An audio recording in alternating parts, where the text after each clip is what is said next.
Good morning, Harrison. I'm Lori Rotmeyer with Synergy HR, and I am here today with my fellow ambassadors in the red coats, our members of the Chamber Board, and members of the community to welcome Ozark Rape Crisis Center to their new digs here in Harrison and to celebrate their 32nd anniversary. I'm here with the Executive Director, Dorinda Edmiston, and tell us what you have here, Dorinda.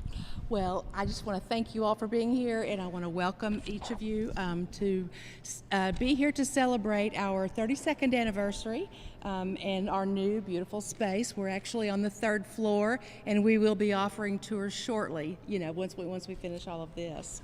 Excellent. So, do you want to speak? Or you want me to No, I want you to introduce your Okay. staff and tell us what you got. Okay, well, how about if I introduce my staff for you? Okay, let me go ahead and introduce my staff for you. Not everyone is here. In our Harrison staff, we have Misty Bynum, Susan Hagler, and Rebecca Dodson. And then I have some other staff floating around. Keisha Bowen is from our Clarksville office. Kristen Hudson is from our Russellville office. We also have some board members here that I'd like to recognize, although I have no idea where they all are. But they're here. Let me see here. We have got Jill Bishop. I believe Lisa Phillips is here. J.J. Burris is here. Michelle McAlpin is here. And if I've missed anybody, I don't know. But we also have some former board members. Vicki Sims is here and Pam Lanius. So they are former board members that we're super excited that they could come as well. And just briefly, I'd like to acknowledge some of our funders who are here. We have representatives from the Arkansas Coalition Against Sexual Assault from Little Rock. In our midst, we have Michelle Klein, Monty Ballard, and Kenny Smith back there. And I believe, are you all the only representatives from ACOSA here? Okay. No? Okay. All right. Okay.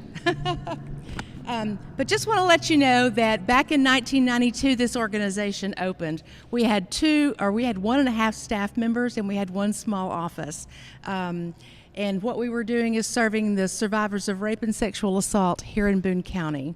Since 1999, we have experienced tremendous growth and expansion. We now have 3 full-time offices, full-service offices, and we cover 9 counties to provide services for rape and sexual assault and human trafficking. And we also, in some of our counties that do not have organizations like our wonderful sanctuary, we provide domestic violence services. So we have definitely expanded services, and while that's super exciting that we've been able to expand services like that, the bad news in that is that there was a need for us to expand those services. And so what that indicates is that there are bad things going on. So just to quickly tell you what our services are, we have a 24-hour crisis hotline, answered 24/7, 7 days a week, 365 days per year by trained advocates who are ready and willing to provide emotional support and advocacy and accompaniment throughout the medical, legal, and criminal justice process. We assist with accessing basic needs such as food, clothing, housing, employment, etc. We also offer follow-up services, emotional support, information and referral, crime victims reparations, support groups, and also getting through the trauma of assault. And then we provide the educational programs throughout the communities, within our school systems and within other community organizations. And all of this, because we're a nonprofit organization, is totally free of charge and confidential. And I do want to just briefly mention the economic impact of sexual violence because it does make a big difference, and it is a very costly crime. The economic impact: every single person who is a victim of sexual assault costs our country $122,461. That is the estimated per victim cost in the United States. The crime of rape is a $3.1 trillion scourge on our society. So it is a very costly crime. Those costs include medical and mental health costs, lost time from work, loss of productivity, loss of employment, people who drop out of school, legal fees, representation fees, and what that does not include are those intangible expenses such as pain and suffering, psychological distress, and it does not include criminal justice costs. So when you add that in, it's a pretty huge, it's a significant crime. And while I always tell people that I know that sexual assault, human trafficking, these types of crimes are kind of yucky to talk about, we have to be able to talk about these things for us to ever figure out how we're going to end them. So I would like to join you all, or I would like you all to join us in talking about these crimes and getting involved. If you would like to join us in working to end these horrific crimes, please let us know, because there are so many ways. This crime takes a toll on our women and our men, our girls and our boys, our families, and our entire community and our entire society. Things you can do. You can volunteer. We have all kinds of volunteer opportunities within our organization. You can invite us to come and speak to your employees, your church group, your civic club or organization. We love to do that. I'm not afraid to talk. You can join a committee or you can join a board. We have all kinds of opportunities. You can donate your time and you can donate your financial assistance.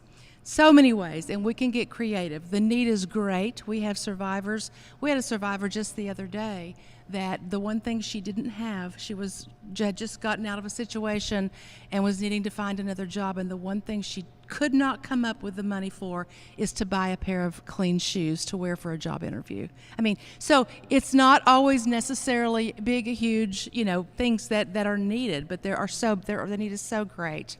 In closing, I want to let you know that when I accepted this job 27 years ago, that's right, 27 years ago, and two of our former board members who hired me are here today, Pam and Vicki, and Tammy remembers that day. Tammy and I were in leadership class together when that happened. I did not intend for this to become a career. I expected to work at this organization for a year or two and move along. Folks, this organization changes people's lives. I have seen it. We help people get through some of the worst times of their lives. Our advocates walk along beside survivors of horrific crimes, supporting them when they oftentimes feel that all hope is lost. Other than my family, serving survivors and working for this organization has been one of the greatest blessings of my life. And again, I want to thank you for being here. Thank you for providing support for what we do. If you'd like to see our office, we're going to be giving tours. We're in Suite 305 upstairs. We're also going to be serving cake and cupcakes, so please have something to eat. And if you'd like to talk to us about ways to get involved in the future, please do, because like I said, we have lots of opportunities. Thank you.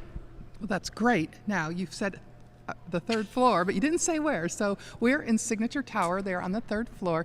Can you give that hotline number? I can, yes. So we have a local number, which is 870-741-4141, and then we have a toll-free number that is actually covers the whole state, and it's 1-800-818-1189. Excellent. And now I'd like to introduce Jason Patience. He is representing the board of the Chamber.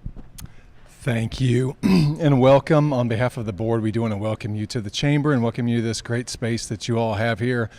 You said it already, but I think I can say it again, in that I hate that you have to be here, but I'm so thankful that you all are here, and we welcome here, and what a blessing you are to have here. So thank you. Thank you.